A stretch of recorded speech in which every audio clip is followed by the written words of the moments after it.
10 محرم الحرام کو کربلا کا واقعہ رونما ہوا تو اس موسم میں اطراف و اکناف عالم میں اس حوالے سے بات ہوتی ہے، ذکر کیا جاتا ہے۔ اہل محبت حضرت امام حسین رضی اللہ تعالی عنہ کے حضور خراج عقیدت اور خراج محبت پیش کرتے ہیں۔ یہ حق و باطل کا معرکہ تھا، جھوٹ اور سچ کا مقابلہ تھا، ظلم اور عدل کا ٹکراؤ تھا، خیر اور شر کی لڑائی تھی، دو نظریات کا تصادم تھا۔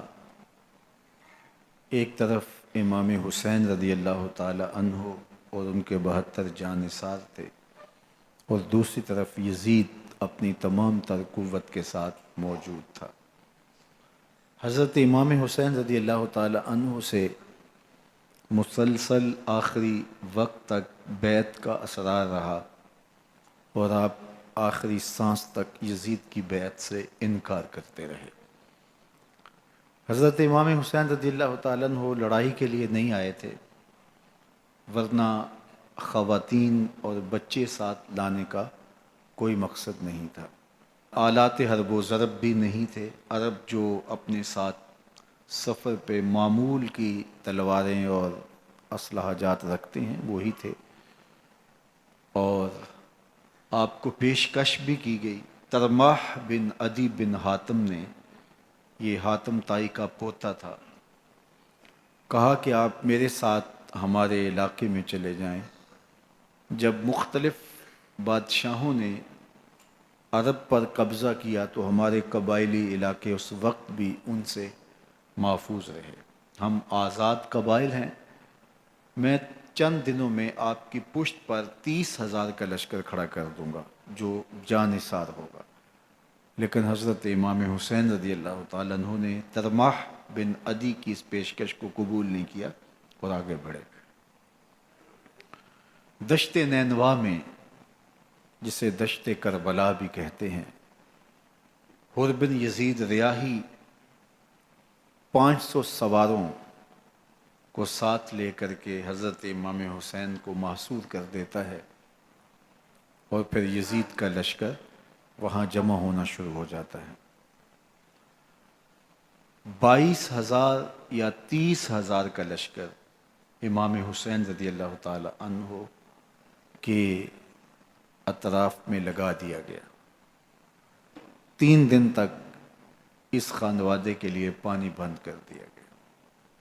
پانی کے بغیر تو انسان کی زندگی معطل ہو جاتی ہے، اور 3 دن کی مسلسل پیاس، اور پیاس میں بلکتے 6 ماہ کے بچے، خواتین اور بوڑھے۔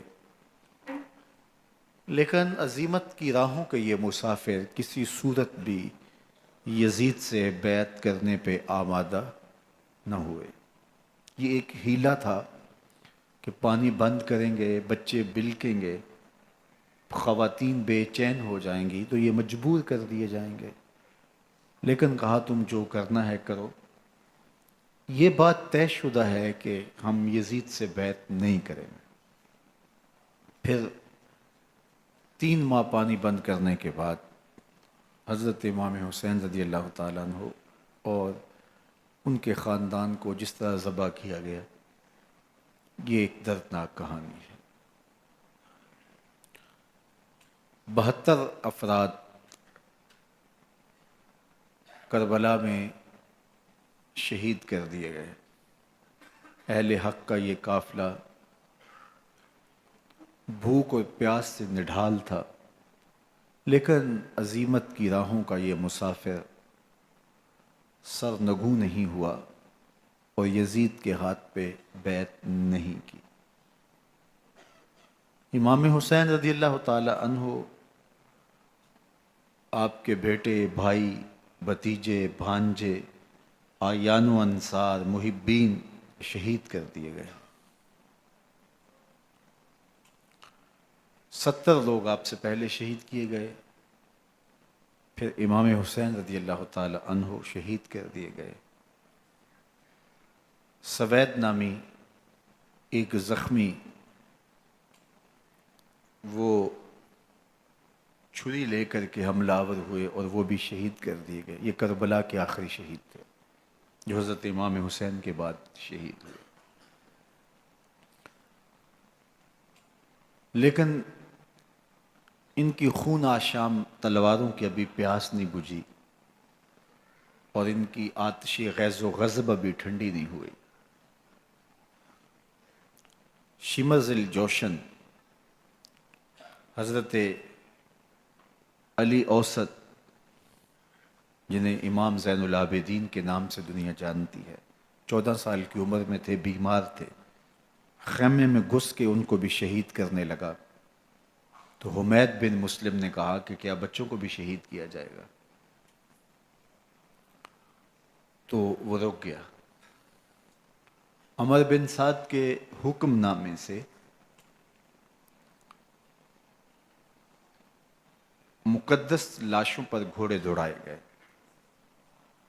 حتیٰ کہ ان کی ہڈیاں چور چور ہو گئیں اور شہیدوں کے سر نیزوں پہ چڑھا دیے گئے.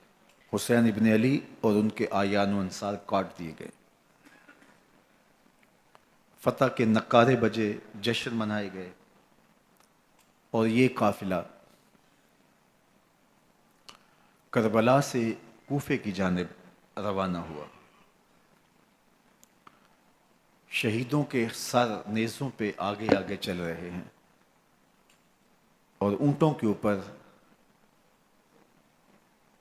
حضور کی بیٹیاں، حضور کی شہزادیاں اور حضرت امام زین العابدین کو باندھا گیا ہے اور یہ تقدس مآب قافلہ کوفے پہنچتا ہے. ابن زیاد بہت خوش تھا کہ جیسے اس نے کوئی بہت بڑا کام کر لیا ہو.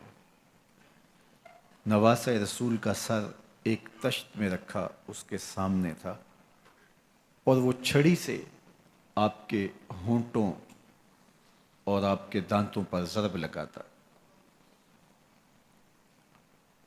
حضرت زید بن ارقم رضی اللہ تعالی عنہ صحابی رسول اس مجلس میں موجود تھے. وہ کھڑے ہو گئے. غصے سے ان کا بدن کانپ رہا تھا اور آپ نے کہا، ظالم، چھڑی کو یہاں سے ہٹا لے. میں نے خود ان آنکھوں سے رسول اللہ کو یہ ہونٹ چومتے ہوئے دیکھا ہے. ابن زیاد غصے میں بپھرا ہوا بولا، اگر تو بوڑھا نہ ہوتا تو میں تیری گردن اڑا دیتا. حضرت زید بن ارقم روتے ہوئے دربار سے باہر نکلے اور ساتھ اہل کوفہ کو مخاطب کر کے کہا کہ اہل کوفہ، تم نے حسین ابن علی کو شہید کر دیا اور ابن مرجانہ کے غلام بن گئے. حضرت زینب سلام اللہ علیہا ایک کونے میں بیٹھی تھی، پرانے کپڑوں میں ملبوس. ایک وہ وقت بھی تھا کہ سیدہ زینب سلام اللہ علیہا جب کوفے میں آئیں سیدنا علی المرتضیٰ کے زمانے میں، ان کے دور خلافت میں دارالخلافہ کوفہ متعین ہوا. تو یہ مدینے سے کوفے آئیں تو اس وقت کوفے کی معزز خواتین نے ان کا استقبال کیا. خلیفۃ المسلمین کی شہزادی، رسول اللہ کی بیٹی سیدہ فاطمہ الزہرا کا عکس حضرت زینب سلام اللہ علیہا کوفے میں داخل ہوئیں. تکریم، عزت اور وقار کے ساتھ آپ کا استقبال کیا گیا اور آپ خواتین کو درس قرآن دیتی، حضور کی شریعت سکھاتی اور آج وہی کوفہ ہے، وہی دیوار و در ہیں، اور وہی زینب ہے، اور آج زینب کے ساتھ حسین ابن علی کا کٹا ہوا سر ہے۔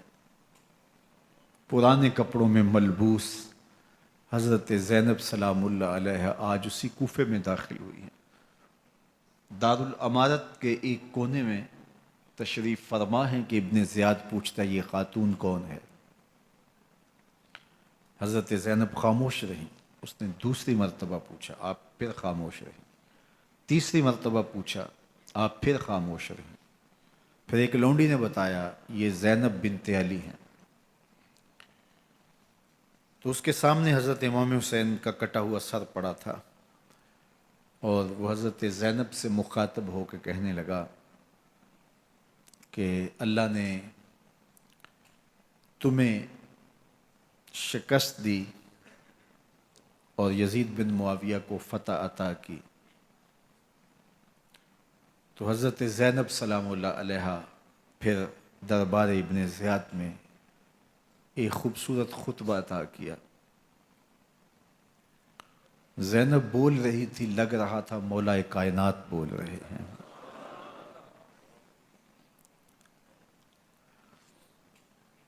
یہ خطبہ بامر مجبوری تھا، ابن زیاد کی خرافات کا جواب تھا۔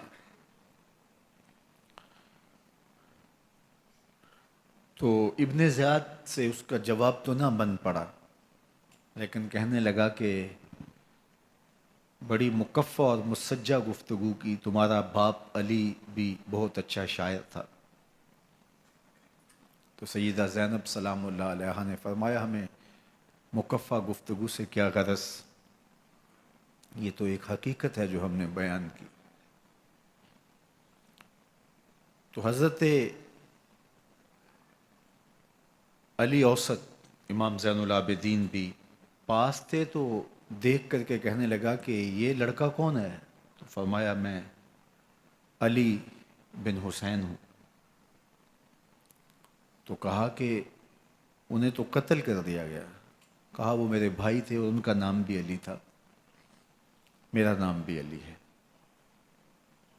تو اس نے کہا کہ اس لڑکے کو لے جاؤ اور قتل کر دو۔ حضرت زینب علی اوسط امام زین العابدین کے ساتھ چمٹ گئیں اور کہا کہ اگر تم اسے قتل کرو گے تو اس کے ساتھ مجھے بھی قتل کرنا ہوگا۔ تو ابن زیاد کہنے لگا کہ یہ عورت سچ کہتی ہے، واقعی اس کے جذبات یہی ہیں۔ اور الصلاۃ جامعہ کی پکار کے ساتھ مسجد کوفہ میں آ گیا۔ کوفے کے لوگ سارے ابن زیاد کے سامنے تھے۔ امام حسین کا کٹا ہوا سر ابن زیاد کے سامنے تھا، اور اس نے کہا کہ اللہ نے یزید بن معاویہ کو فتح دی اور کذاب ابن کذاب معاذ اللہ حسین ابن علی کو شکست دی۔ جب اس نے یہ بات کہی تو عبداللہ بن عفیف الازدی رضی اللہ تعالی عنہ موجود تھے، وہ کھڑے ہو گئے۔ غصے سے ان کا بدن کانپ رہا تھا، اور آپ نے پوری ہمت کے ساتھ ابن زیاد کو جواب دیتے ہوئے کہا، ظالم، حسین سچا، حسین کا باپ بھی سچا، تو جھوٹا، تیرا باپ بھی جھوٹا، جس نے تجھے امیر بنایا وہ بھی جھوٹا۔ تو ابن زیاد نے جب اپنے بارے عبداللہ بن عفیف سے یہ بات سنی تو اس نے حکم دیا کہ ان کا سر کاٹ دیا جائے، اور پھر حضرت عبداللہ ابن عفیف رضی اللہ تعالی عنہ کو شہید کیا گیا اور ان کی لاش کو سولی چڑھا دیا گیا۔ حق کی راہ کے یہ مسافر اپنی جان کس طرح راہ خدا میں سپرد کر رہے تھے۔ اہل کوفہ سہمے ہوئے، ڈرے ہوئے ابن زیاد کے دربار میں بیٹھے تھے، اور امام حسین رضی اللہ تعالی عنہ کے قتل کا، ان کی شہادت کا انہیں دکھ تو تھا، لیکن ان کے اندر ہمت، طاقت اور توانائی نہیں تھی۔ ان کی تلواریں یزید کے ساتھ رہیں اور دل امام حسین رضی اللہ تعالی عنہ کے ساتھ رکھنے کی بات کرتے تھے۔ پھر یہ قافلہ کوفہ سے چلتے چلتے دمشق کی جانب عازم سفر ہوا. ایک اونٹ پہ تین تین لوگوں کو سوار کیا گیا تھا. امام زین العابدین کو سوار بھی کیا گیا اور بدن پر زنجیریں بھی باندھی گئیں، جکڑ کر کے سواری پہ بٹھایا گیا. اللہ اکبر. جہاں جہاں سے یہ لوگ گزرتے لوگوں کو ان کی حالت پہ رحم آتا. بہت سارے لوگ نہیں جانتے تھے یہ کون ہیں. عمومی طور پہ راستوں میں یہی بتایا گیا کہ کچھ باغی لوگ ہیں جنہوں نے حکومت سے بغاوت کی، تو ان کے کیفر کردار تک پہنچا دیا گیا. راستے میں ایک گرجا گھر آیا اور وہاں یہ لوگ رات رکتے ہیں. گرجا گھر کی دیوار پہ لکھا ہوا تھا: اترجو امت قتلت حسینا شفاعت جدہ یوم الحساب. کیا وہ امت جنہوں نے حسین ابن علی کو شہید کیا قیامت کے دن انہی کے نانے سے شفاعت مانگیں گے؟ کس منہ سے شفاعت طلب کریں گے؟ اسی حسین ابن علی کے نانا سے جن کے بیٹے کو، جن کے شہزادے کو، نواسے کو ان لوگوں نے شہید کیا. جب یہ تقدس مآب قافلہ دمشق پہنچا تو راستے میں ایک شخص قرآن مجید کی تلاوت کر رہا تھا. اپنے مکان کی چھت پہ بیٹھ کے تلاوت کر رہا تھا، اور یہ قافلہ اس طرح سے گزر رہا تھا کہ شہیدوں کے کٹے ہوئے سر نیزوں کی نوک پہ تھے، اور عصمت شیار خواتین اور امام زین العابدین اونٹوں پہ بندھے ہوئے تھے. تو پڑھنے والا تلاوت کر رہا تھا کہ کہف اور رقیم یہ ہماری نشانیوں میں سے بڑی عجیب نشانیاں ہیں. تو جب وہ پڑھ رہا تھا تو سر حسین سے آواز آئی: یا تالی القرآن، اے قرآن پڑھنے والا. اصحاب کہف سے زیادہ عجیب قتلی و حملی، میرا قتل کرنا اور نیزے کی نوک پہ چڑھایا جانا ہے. یہ قافلہ یزید کے دربار میں پہنچتا ہے. یزید بہت خوش ہوا اور اس نے حضرت امام زین العابدین رضی اللہ تعالیٰ عنہ سے کہا کہ تمہارے باپ نے میری حکومت کے خلاف بغاوت کی اور وہ اپنے انجام کو پہنچے. تو آپ نے جواب میں قرآن مجید کی آیات کی تلاوت کی اور اہل بیت کے مناقب اور فضائل بیان کیے. سیدہ زینب سلام اللہ علیہا کا ایک خطبہ اہل بیت کی عظمت، مناقب اور فضائل میں یزید کے دربار میں اپنی انوکھی اور البیلی شان رکھتا ہے. یزید پہلے تو خوش ہوا، لیکن جب اس نے لوگوں کے چہرے دیکھے تو وہ پریشان ہو گیا. حتیٰ کہ یزید کے دربار میں ایک عیسائی سفیر آیا ہوا تھا، تو اس نے جب کٹے ہوئے سر دیکھے اور خستہ حال سادات کی شہزادیوں کو دیکھا تو اس نے کہا یہ کون لوگ ہیں؟ تو اسے بتایا گیا. تو اس نے بڑے تاسف کا اظہار کیا، کہا کتنے بد نصیب لوگ ہو، ہمارے پاس حضرت عیسیٰ علیہ السلام کے گدھے کا کھر موجود ہے اور ہم اسے بھی عزت کی جگہ پہ رکھے ہوئے ہیں، اور تم کتنے بدبخت ہو اپنے رسول کے نواسے کو شہید کر دیا. بے مروت بے وفا تیرا بھی کیا افسانہ ہے، جس نے اپنی ہی شمع کو گل کیا تو وہ پروانہ ہے. تو یزید نے جب لوگوں کے تیور دیکھے اور بدلتے ہوئے حالات دیکھے تو اس نے تعصف کا اظہار کیا اور کہا اللہ برا کرے ابن زیاد کا، وہ امام حسین کو میرے تک پہنچنے دیتا تو میں ان سے اچھا معاملہ کر لیتا. کچھ لوگ اس سے یزید کو بری الذمہ قرار دینے کی کوشش کرتے ہیں، لیکن یزید کے اپنے حکم سے سب کچھ ہوا۔ ابن اسیر نے لکھا ہے کہ جب یزید مرا تو ابن زیاد دمشق آ رہا تھا، اس کے ساتھ مسافر بن شریح بھی تھا، تو اچانک وہ کچھ سوچنے لگا۔ تو مسافر بن شریح نے کہا کہ ابن زیاد میں تمہیں بتاؤں تم کیا سوچ رہے ہو؟ کہا بتاؤ۔ کہا تم یہ سوچ رہے ہو کہ میں نے نواسہ رسول کو شہید کیوں کیا؟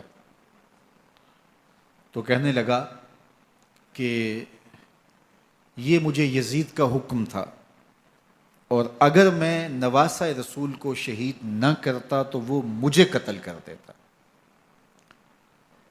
اور جب مسلم بن عقبہ کو مدینہ المنورہ کی حرمت کو پامال کرنے کے لیے اور حضرت عبداللہ ابن زبیر رضی اللہ تعالیٰ عنہ کی خلافت کے اعلان کے بعد مکہ المکرمہ پر حملے کے لیے جو یزید نے بھیجا، تو اس سے قبل اس نے ابن زیاد کو کہا کہ یہ کام تم کرو۔ تو ابن زیاد نے جو جواب دیا وہ یہ تھا کہ میں تمہارے کہنے پہ پہلے ہی نواسہ رسول کو شہید کر چکا ہوں، اب نواسہ رسول کو شہید کرنا اور کعبۃ اللہ کی حرمت کو پامال کرنا، یہ دو چیزیں میں جمع نہیں کروں گا، اور اس نے بادشاہ کے حکم کا انکار کر دیا۔ تو یزید نے امام حسین رضی اللہ تعالیٰ عنہ کی شہادت کا حکم دیا تھا ابن زیاد کو، اور یہ دو گواہیاں میں نے ابن زیاد سے آپ کے سامنے رکھی۔ باقی اس کا یہ سیاسی پینترا کہ وہ تعصب کا اظہار کرے، تو قاتل کی پشیمانی مقتول کی اہمیت تو بڑھا سکتی ہے، لیکن قاتل کے دامن سے قتل کا داغ نہیں دھو سکتی۔ تو حضرت امام حسین رضی اللہ تعالی عنہ کا قتل یزید کو اب نظر آ رہا تھا مجھے بہت مہنگا پڑے گا، آخرت تو برباد ہوئی ہی ہوئی، دنیا بھی میں نے برباد کر لی، اور میری حکومت بھی مستحکم نہیں رہ سکے گی۔ تو اب اس نے یہ کہنا شروع کر دیا کہ خدا برا کرے ابن مرجانہ کا کہ وہ راستہ دے دیتا اور امام حسین کو میرے تک پہنچ دیتا۔ حضرت امام زین العابدین سے اب وہ لجاجت کرنے لگا اور کہنے لگا کہ حضرت آپ کچھ ارشاد فرمائیے۔ تو آپ نے تین چیزیں ارشاد کی۔ آپ نے فرمایا ایک تو ہمیں خیریت سے مدینے بھیج دو، اور دوسری بات کہ قاتلان حسین کو ان کے کیفر کردار تک پہنچاؤ، اور تیسری بات مجھے دمشق کی جامعہ مسجد میں خطبہ جمعہ کی اجازت دو۔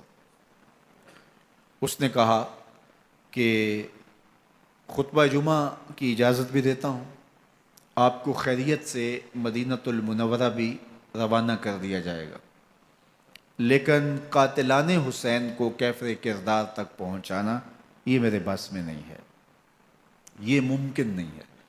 اب مجھے بتائیے، حاکم وقت ہو اور اتنا بڑا سانحہ اور واقعہ ہو گیا ہو، تو وہ وہیں کھڑے کھڑے معذرت کر لے کہ یہ اس بات کو رہنے دو، تو اس کا مطلب سمجھنے میں کسی بھی باشعور شخص کو دیر نہیں لگتی۔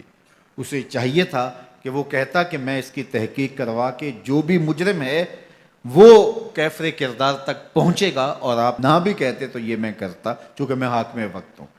لیکن اس نے فوراً کہا کہ یہ ممکن نہیں ہے، تو اس کا مطلب کیا کہ مجرم میں خود ہوں، تو میں اس سے جو ہے وہ بچنا چاہتا ہوں۔ تو اس نے حضرت امام زین العابدین کو کہا دو شرطیں تو قبول ہیں، لیکن یہ تیسری شرط قبول نہیں ہے اور یہ ممکن نہیں ہے۔ تو یہ واضح اس بات کا اشارہ ہے کہ یزید کے حکم سے، اس کی منشا سے اور اس کے کہنے سے حضرت امام کو شہید کیا گیا، اور اس نے حضرت امام حسین رضی اللہ تعالی عنہ کے مبارک لبوں پر چھڑیاں بھی ماری اور آپ کے دانتوں پر ضربیں لگائیں چھڑیوں کی۔ وہ تو ایک صحابی وہاں موجود تھے جو کھڑے ہو گئے، انہوں نے کہا ارفع ھذا الکدیب عن ھاتین الشفتین، ان ہونٹوں سے چھڑی ہٹا لے، میں نے ان آنکھوں سے رسول اللہ کو یہ ہونٹ چومتے ہوئے دیکھا ہے۔ جس طرح ابن زیاد کے دربار میں ہوا تو یہاں بھی ہوا۔ اللہ اکبر۔ تو یزید اپنے تئیں خوش تھا، لیکن لوگوں کے احتجاج کی سکت نہیں لا سکتا تھا کہ نواسہ رسول کو شہید کر دیا گیا، تو وہ یوں اپنی بات کو چھپانا چاہتا تھا، اور بات ابن مرجانہ ابن زیاد پہ ڈالنا چاہتا، لیکن ابن زیاد کہتا ہے کہ اگر یزید کے کہنے پہ میں امام حسین کو قتل نہ کرتا تو میں قتل کر دیا جاتا، اور میں غزوہ کعبہ اور قتل امام حسین دونوں کو جمع نہیں کر سکتا، لہٰذا اب میں یزید کا یہ حکم نہیں مانوں گا، اس نے پہلے مجھ سے بہت بڑی زیادتی کروائی ہے۔ یہ تاریخ کی معتبر کتابوں کے اندر موجود ہے۔ اب یزید نے کہا دو باتیں مان لیتا ہوں، آپ کو مدینہ المنورہ بھی رخصت کر دیتے ہیں، اور دوسرا آپ کو مسجد دمشق میں خطبہ کی اجازت بھی دیتے ہیں۔ اللہ اکبر، یہ وقتی تصرف تھا اس کا، ورنہ یہ کون ہے اجازت دینے والا؟ منبر تو حسین ابن علی کے نانے کا ہے۔ خیر، مسجد دمشق میں گئے، لوگوں کا ہجوم تھا، حضرت امام زین العابدین منبر پہ جلوہ فراز ہوئے، خطابت تو ان کے گھر کی لونڈی ہے، تو جب آپ نے کھڑے ہو کر کے خطبہ دیا اور فضائل و مناقب اہل بیت بیان کیے، لوگوں کے سینوں کے اندر آتش محبت اہل بیت کی جوش مارنے لگی۔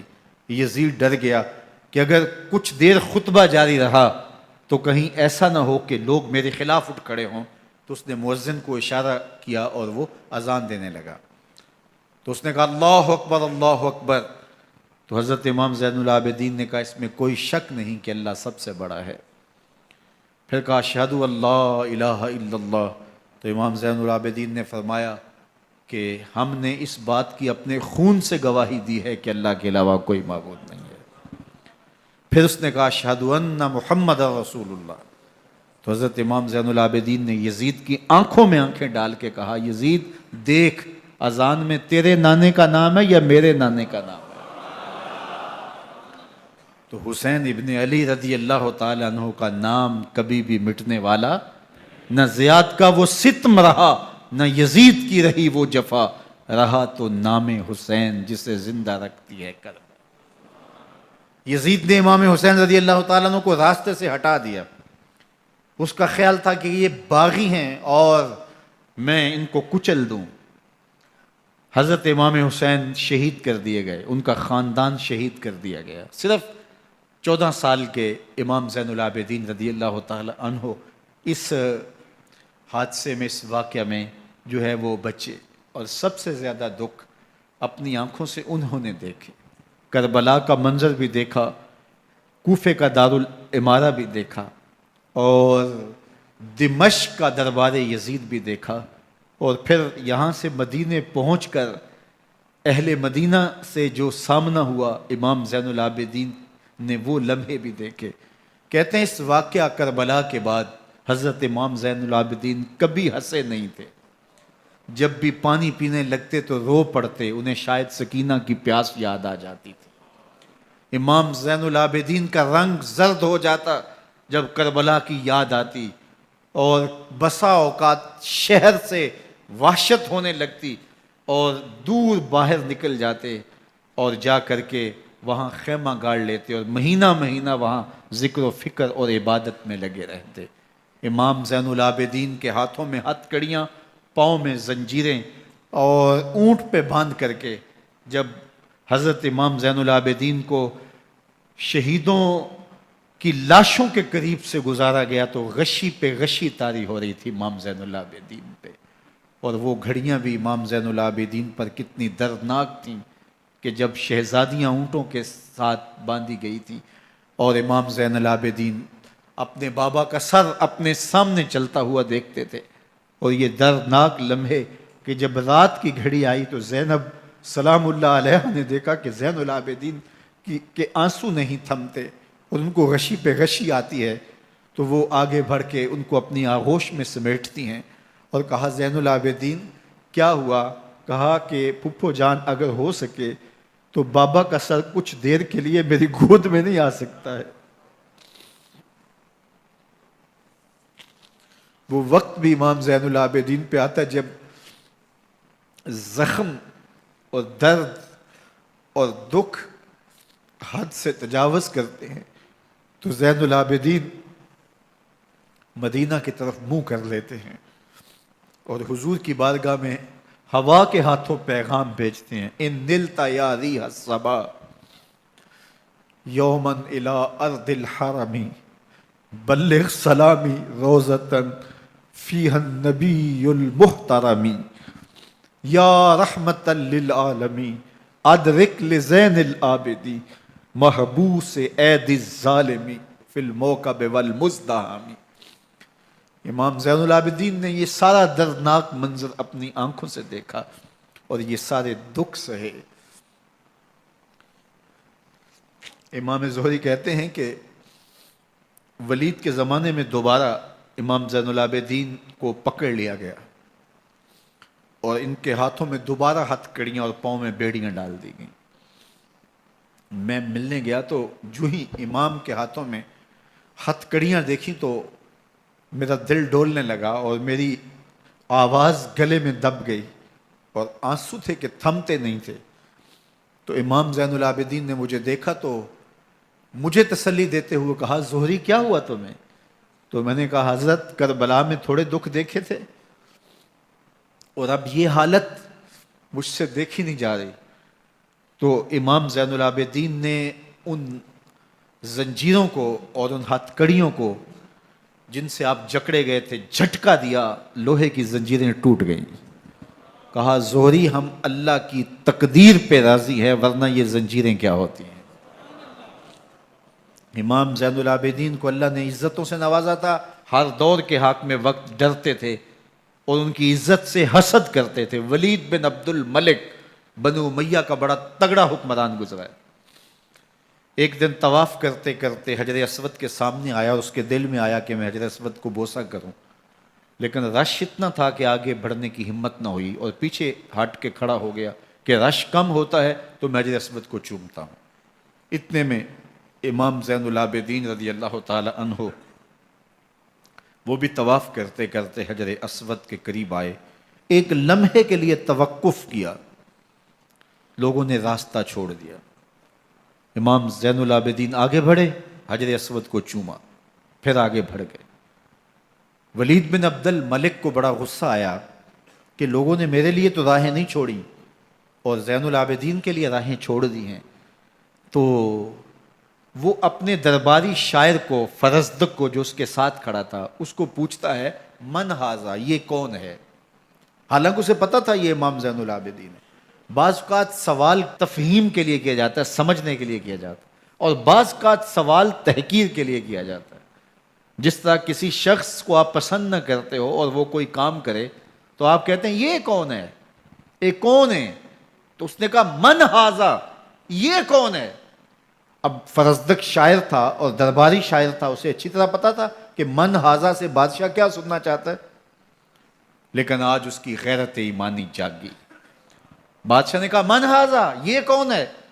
تو فرزدق نے بادشاہ کی آنکھوں میں آنکھیں ڈال کے کہا بادشاہ تو نہیں جانتا یہ کون ہے؟ اس کو تو بطحا کے سنگ ریزے بھی جانتے ہیں، اس کو تو زمین والے بھی جانتے ہیں، آسمان کے فرشتے بھی جانتے ہیں۔ یہ فاطمہ کا بیٹا ہے، یہ علی کا شہزادہ ہے، یہ رسول اللہ کا نواسہ ہے۔ تیرا من ھذا کہنا اس معرفہ کو نکرا نہیں کرے گا، یہ کل بھی معرفہ تھا، یہ آج بھی معرفہ ہے۔ کھڑے کھڑے امام زین العابدین کی شان میں ایک طویل قصیدہ لکھ دیا۔ بادشاہ تو اس سے کچھ اور سوچ رہا تھا، الٹ ہو گیا، اس نے ایک فرزدق کو جیل میں ڈال دیا۔ امام زین العابدین کو پتا چلا آپ نے اشرفیوں کی 2 تھیلیاں خادم کے ہاتھ بیچی کہ ہماری وجہ سے تمہارے اوپر یہ افتاد پڑی ہے۔ تو اس نے تھیلیاں قبول کی، چوما آنکھوں سے لگائیں اور پھر خادم کے ہاتھ میں دیتے ہوئے کہا امام کو میرا سلام دے دینا اور کہنا حضرت ساری زندگی نے ٹگوں کے لیے، ان پیسوں کے لیے، اشرفیوں کے لیے شاعریاں کی ہیں، یہ جو میں نے قصیدہ لکھا ہے آپ کے نانا کی شفاعت کے لیے لکھا ہے۔ جو دلوں کو فتح کر لے وہی فاتح زمانہ۔ امام حسین کو تو کاٹ دیا گیا نا، اس لیے کاٹ دیا گیا کہ یہ ہماری حکومت سے بغاوت کر رہے ہیں، انہوں نے یہ کہا، بہانہ یہ بنایا، نظم حکومت میں یہ مخل ہو رہے ہیں، لہٰذا انہیں شہید کر دیا گیا۔ نہ صرف انہیں شہید کیا گیا، سر کاٹے گئے، نیزوں کی نوک پہ چڑھائے گئے، لاشوں پہ گھوڑے دوڑائے گئے۔ کیا کیا ظلم تھا، کیا کیا جبر تھا جو روا نہیں رکھا گیا۔ پیاسا رکھا گیا، بھوکا رکھا گیا، 6 ماہ کے بچے بھی نہیں چھوڑے گئے۔ امام حسین جب حضرت علی اصغر کو اپنے ہاتھوں پہ اٹھا کے فرات کے کنارے جا کھڑے ہوئے تو آپ نے اشقیاء سے مخاطب ہو کے کہا کہ تمہاری لڑائی تو مجھ سے ہے، اس 6 ماہ کے بچے نے تمہارا کچھ نہیں بگاڑا۔ چلو سے پانی بھرا تاکہ اصغر کا حلق تر ہو جائے، تو پانی ابھی حلق تک نہیں پہنچا، 2 شاخہ سن سناتا ہوا تیر آیا اور علی اصغر کا گلا چیر گیا۔ اور کہتے ہیں وہ جو تیر تھا جو حضرت علی اصغر کا گلا چیر کے آگے گزرتا ہے، وہ تیر تھا جو جانوروں کو مارنے کے لیے استعمال کیا جاتا ہے۔ گردن لٹک جاتی ہے، خون بہنے لگتا ہے، امام حسین اس خون کو آسمان کی طرف اچھال کے کہتے ہیں مالک حسین کی یہ قربانی بھی قبول فرما لے۔ نسل مٹا دی گئی، شہید کر دیے گئے، گھوڑے دوڑائے گئے، سادات کرام عصمت شعار پیغمبر زادیوں کو اونٹوں پہ بٹھایا گیا، رسیوں سے جکڑا گیا، چادریں چھیننے کی کوشش کی گئی، کیا کچھ نہیں ہوا۔ تاریخ دردناک ہے، اور یہ پیغمبر کے ماننے والوں نے، کلمہ پڑھنے والوں نے یہ سب کچھ کیا۔ بے مروت، بے وفا، تیرا بھی کیا افسانہ ہے، جس نے اپنی ہی شمع کو گل کیا تو وہ پروانہ ہے۔ لیکن یزید کی دلیل یہ تھی کہ یہ حکومت کا نظم چلتا ہے، اسے چلنے دیا جانا چاہیے، انہوں نے کیوں رکاوٹ ڈالی ہے، لہٰذا یہ باغی ہیں، ان کو کاٹ دیا جائے۔ میں کہتا ہوں امام حسین کو شہید کر دیا گیا، ان کے اعیان و انصار کو شہید کر دیا گیا، پورے خاندان کو پیاسا رکھ کے ذبح کر دیا گیا، 6 ماہ کے بچے بھی نہیں چھوڑے گئے، 80 سال کے بوڑھوں کو بھی شہید کیا گیا، خواتین کو اونٹوں پہ بٹھایا گیا، اور گلی گلی عصمت معاب پیغمبر رحمت کی شہزادیوں کو کوفے اور دمشق کے بازاروں کے اندر بھرایا گیا۔ تو مجھے بتائیں اس کے بعد یزید کی حکومت نے کیا کیا، ان کا کیا کارنامہ تھا؟ کتنے محدث پیدا ہوئے، کتنے مفکر پیدا ہوئے، کتنے جرنیل پیدا ہوئے، کتنے صوفی پیدا ہوئے؟ کون تھا جو ان کے تخت و تاج اور ان کی حکومت جس کو بچانے کے لیے اتنا بڑا حادثہ کر دیا اور پیغمبر کے بیٹوں کو شہید کر دیا؟ تو کیا پھر اس حکومت نے کیا؟ یزید نے، یزید کا اپنا بیٹا تخت پہ بیٹھنے کے لیے تیار نہیں تھا۔ 6 ماہ کے بعد اس کی لاش گھر سے نکلی، اس نے کہا کہ یہ تخت جو ہے وہ آل رسول کے خون پہ بنا ہے، میں اس پہ نہیں بیٹھوں گا، اور رسوا ہو گئے۔ اور یزید جس کو زوم تھا کہ میں اتنی بڑی سلطنت کا مالک ہوں، اس کو بچانا ہے، اس سلطنت نے اسلام کے لیے کیا کیا؟ مجھے بتاؤ، کون سے جرنیل پیدا کیے، کون سے حکمران پیدا کیے، اس نے کون سے توانا لوگ پیدا کیے، کون سے محدث، کون سے مفکر، کون سے مسلح پیدا کیے؟ اور جس خاندان کو کاٹ دیا گیا، صرف ایک 14 سال کا علی اوسط زین العابدین بچا۔ اور ذرا حسین ابن علی کی نسل دیکھو، جعفر صادق کس نسل سے ہیں، باقر العلوم کس نسل سے ہیں، حضرت غوث اعظم کس کے شہزادے ہیں، حضرت داتا گنج بخش علی حجویری کس کے بیٹے ہیں، اور حضرت معین الدین چشتی اجمیری کس کے بیٹے ہیں؟ آج زمانے کو جو بھی دیا ہے حسین کے بیٹوں نے دیا ہے۔ یزید تخت بچا کر بھی امت کو کچھ نہ دے سکا، اور امام حسین نے سب کچھ لٹا کے امت کو ایمان کی بہاریں عطا کر۔ آج جہاں بھی منبر و محراب کی رونق نظر آ رہی ہے، اس کے پیچھے حسین کا کوئی بیٹا کھڑا ہوا نظر آئے۔ اللہ اکبر! اس دین کے خاکے میں رنگ ہی حسین ابن علی کے خون نے بھرا ہے۔ حسین اگر نہ شہید ہوتا تو آج گھر گھر یزید ہوتا، اسلام کی عظمت عیاں نہ ہوتی، خدا کے گھر میں اذان نہ ہوتی، بار الہ نوحہ سناتا پھرتا، تا روز جزا اشک بہاتا پھرتا، امداد نہ کرتے اگر کربلا میں حسین، اسلام تیرا ٹھوکریں کھاتا۔